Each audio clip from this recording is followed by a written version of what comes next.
It's about that time, ladies and gentlemen, for Love is Blind. What? Oh, shoot. Wrong reality show. Tonight is The Traitors, Season 4, Episode 8. Yeah, Love is Blind is next week. That's cooking for you guys. Don't worry. But tonight we're talking all about Episode 8, which is titled, A Queen Never Comes Off Her Throne. And y'all, let me tell you something. That may or may not be true by the end of this episode. So let's get into it.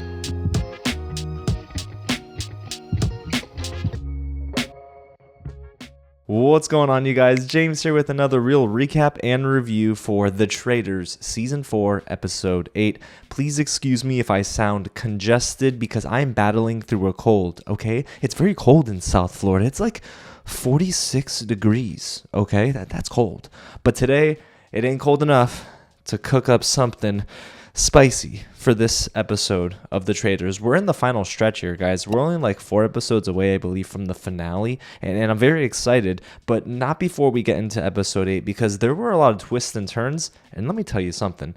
Your boy was surprised. Now, before we get into it, if it is your first time here at the channel and you love movies, TV, and all the news in between, go ahead and subscribe to the channel. Help your boy out. Let's get to 31,000 subscribers. We're going to get there this month. It's going to happen. And hey, please like this video. Tap on that bell so you don't miss out on any more reality show coverage just like this. And get loud in the comments and let me know, did the ending surprise you here? Because I'm not going to lie, it did surprise me. I did not see this coming at all. And I'm usually oblivious, sure. But again, I'm not like that oblivious. I still did not see what was coming in this episode.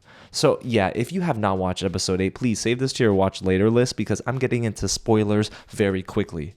But first, a spoiler-free thought, and that is this episode was very well paced. For an hour, it felt good. Peacock was not serving up so many ads, thank God.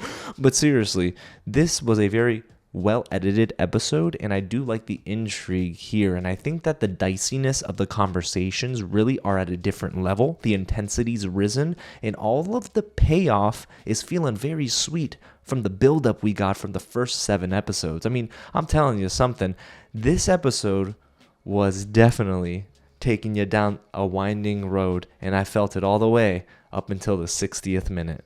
So let's get into my spoiler-filled thoughts and recap episode 8. Listen, we basically start off with Rob in the turret with Candiace, and Candiace ain't happy because it's like, how you gonna go against Lisa? But here's the thing, Rob is also like, your throwaway vote in the round table during the banishment moment was for me. So I don't know how can I trust you? But here's the thing, I'm Team Candiace. She's my favorite contestant on the show, so I was riding for her. Alan Cumming, of course, joins them and can tell that the tension is thick. You could slice it with a butter knife. It is ridiculous. But even though they're at odds with each other, Alan Cumming says, hey, you have an option now. You can either murder like your usual murder stuff, you can kill off one contestant, or, hey, you can ask a faithful to join you to be a traitor. But they both look at each other, and Rob and Candiace are like, let's not do that. Let's kill someone off. Now, Rob says he doesn't want to murder Colton. Surprise, surprise. When did they become besties like this? Like, so much to the point where he's not even willing to take out somebody who could literally turn against him. Like, sure, they're good friends and all, but Colton doesn't have any allegiance to you, bro. If anything, I do think Colton was probably trying to cook up a secret backstabbing moment with Rob, but I don't know. He's riding for his little groupies here. And then you have Candiace on the other end saying, all right, well, if we're going to do the murder, let me pick the person. And Rob is like, all right, I'm going to give you your leeway on this. You go ahead and choose somebody. And I did not expect her to choose who she chose. So we get to the breakfast moment, and Maura and her group walk in first, but I was a little surprised that Maura was beginning to suspect Candiace of being a traitor. And the thing I felt that maybe Candiace might have gone wrong, she had used a throwaway vote for Rob. You should have voted for Lisa. I get it. You don't want to do that, but like in the housewives stick up for each other, sure. But this is where you went wrong, Candiace, because now people are starting to think, well, why is she all of a sudden so inconsistent? So Candiace's name is beginning to float around the castle as the possible traitor, and I'm not happy about it. So everybody's walking in, and just before the commercial break, they kind of freak out. And Candiace reveals in a testimonial interview that she was not here to just be calm. She's here to create chaos. And then I thought, oh, well, the only person to do that would be if you eliminate Colton.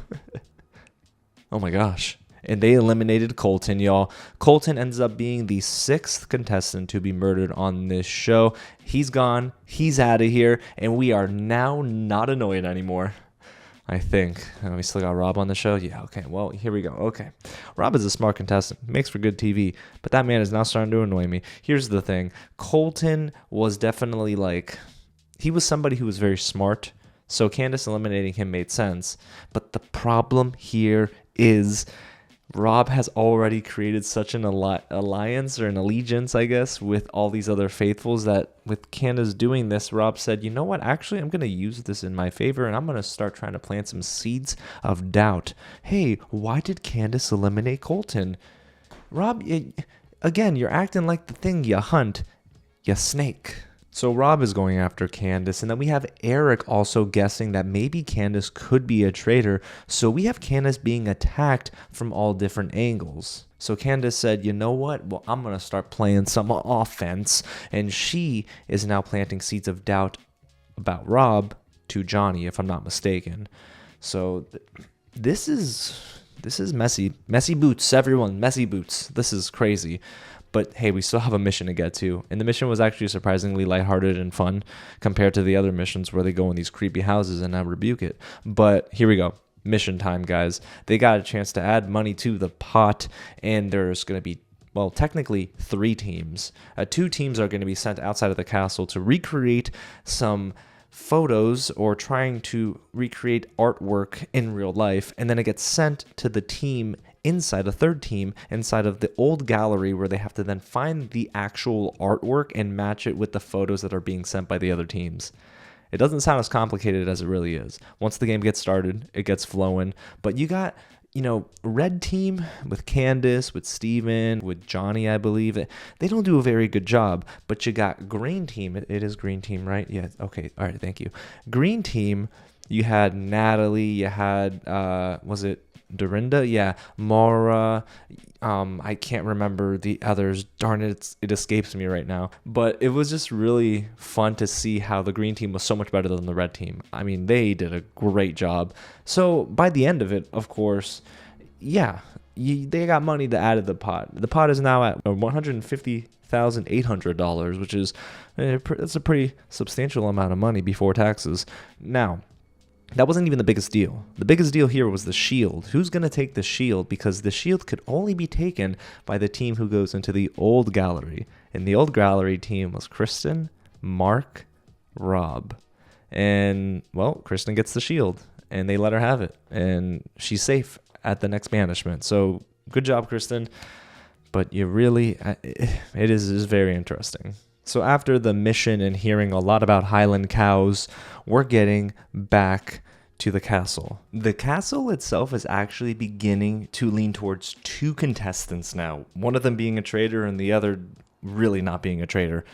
One is Steven. He's a faithful, as we know. And the thing is with Steven is that people think he's too smart, he's too low-key, but also Dorinda, I believe it was, noticed that Lisa gave Steven her gold during one of the previous missions. And she thought that was weird. I've never seen them have a relationship. Why did she do that? But then you have Candiace on the other hand. And Candiace herself is, well, let's just say she's digging herself a little bit of a hole because now everyone is starting to notice exactly who she is. Well, some of them. So Candiace ends up sitting down one-on-one with Rob. And this is in plain sight, by the way. And calls Rob a snake. Not a traitor, but a snake. So the claws, they're coming out at this next round table. And I'm going to be honest with you.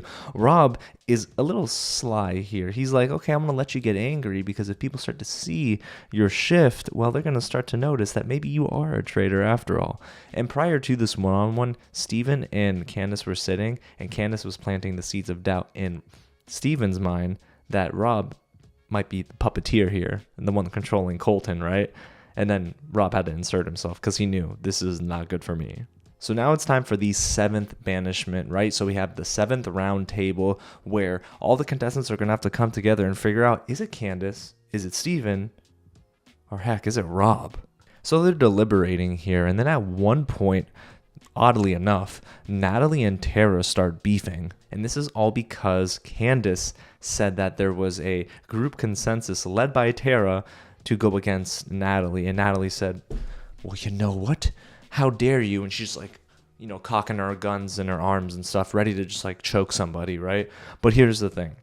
That wasn't enough of a distraction for Candiace, not one that I think she wanted. Candiace then reveals publicly to the group that she feels Colton was being controlled by Rob. She called Colton Rob's beard. And I don't know, would Colton like that? I'm not sure. But there's really no coming back from that now. So I think the traitors do not like each other and they ain't working together anymore. So Alan Cumming asks, if you do have the dagger and would like to use it, raise your hand. And Rob said, oh, my arms, they're a little sore. I'm not going to raise it now. So Rob decides against using the dagger, which again gives him 2 votes for the one contestant he chooses. And he's going to save that till the end. Watch. But they go through all the different votes and you start to hear Candiace's name a lot. Natalie votes Tara, but everyone else is voting Candiace. And then the deciding vote, well, Johnny says, I'm voting for Candiace. And I thought, Johnny, how did that happen? I thought you were so like Team Candiace. Like, really, Johnny? You really gonna pirouette out of that friendship? Come on, man. So because that happened, of course, well, Rob has no other choice but to vote for Candiace, right? And that was his plan all along. So Rob votes for Candiace and seals her fate. And my oh my, the first thought that came to my mind was Candiace definitely messed up by using her throwaway vote against Rob in the last round table. That might not have been the most calculated move on her part because it painted a target on her back. So Candiace is now officially banished and reveals to the group that she is indeed a traitor. But it's what happens after this that actually really surprises me. Candiace getting banished surprised me, but what happens afterwards surprises me too, which is the fact that people are like, well, hold on. So Candiace is a traitor, right? But who was really close to Candiace towards the end there? Oh, Johnny. Maybe Johnny's a traitor. And I'm not going to lie. Johnny, I think, knew it because in his testimonial, he said, dang it, I'm playing this game poorly because the person I was pretty close with, if not the closest with, after Tara was Candiace, and she was found out to be a traitor. That's not good on me. So Rob goes up to the turret by himself, but then Alan Cumming joins him and says, based on the rules of the game, you got to recruit one player to become a traitor, and you got to give him an ultimatum. And this was a curveball because I didn't know this in the rules, guys. Right? I'm a new Traitors fan here. So he tells Rob, when you offer the ultimatum, they have to either accept it or they get murdered. So who's Rob going to pick, right? He was between Mark, he was between Eric, he was between Johnny, I think at one point too. Yeah, Johnny. And then he ends up deciding on Eric. Listen, guys, listen here.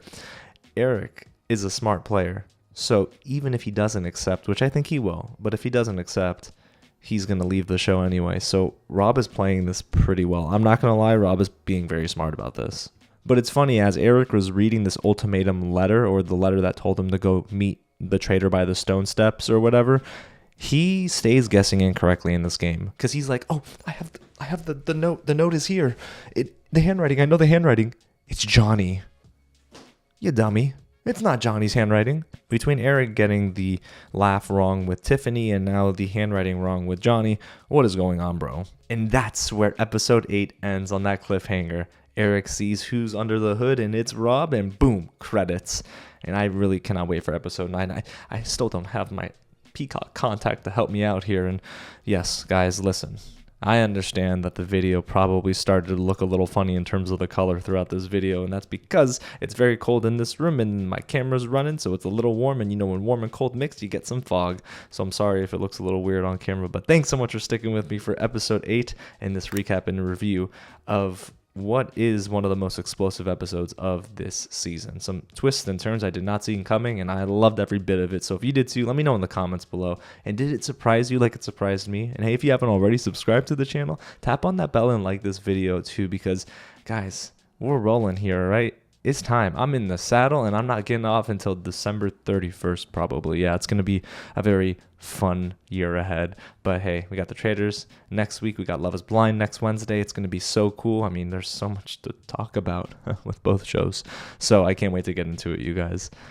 Alrighty, y'all. Well, I'm going to go and take some Allegra D. I love it so much. It helps with the congestion.